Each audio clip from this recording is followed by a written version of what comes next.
नमस्कार. शासनची या YouTube channel आप सर्वांचं खूप खूप स्वागत आहे. तर आताची सर्वात मोठी ब्रेकिंग न्यूज म्हणजे सरकारी कर्मचारी आताची मोठी ब्रेकिंग न्यूज. सरकारी कर्मचारी 8 वेतन आयोग बाबत आताची घडीची मोठी बातमी. त्या संदर्भात एपिसोडच्या माध्यमातून संपूर्ण अपडेट आता पण आहोत. तत्पूर्वी मी आपल्याला सांगू इच्छितो, आपण चॅनल लावलं तर चॅनलला सबस्क्राइब करायची बात सुचला. आजचे अपडेट सविस्तर समजून चला सुरू करूया. सरकारी कर्मचाऱ्यांच्या माध्यमातून गेल्या काही महिन्यांपासून 8 वेतन आयोग लागू करण्याची मागणी जोर धरू लागली आहे. दरम्यान या संदर्भात केंद्र शासनाच्या माध्यमातून एक मोठी अपडेट समोर आली आहे.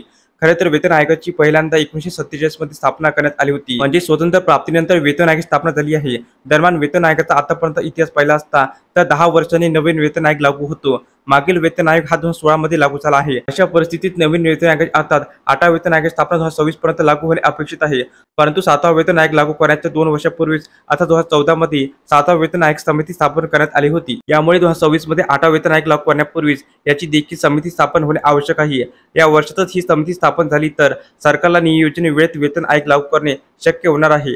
यामुळे संसदेत वारंवार शासनाकडे 8वा वेतन आयोग बाबत विचारणा केली जात आहे. अशातच आता संसदेत केंद्रीय वित्त राज्यमंत्री पंकज चौधरी यांनी 8वा वेतन आयोग बाबत सरकारची भूमिका पुन्हा एकदा अधोरेखित केली आहे.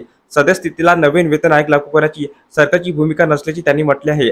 अर्थातच याच वर्षी 8वा वेतन आयोग समिती स्थापन करणे जवळपास अशक्य असल्याचे भासत आहे. कारण येत्या काही दिवसांमध्ये लोकसभेच्या निवडणुका सुरू होणार आहे.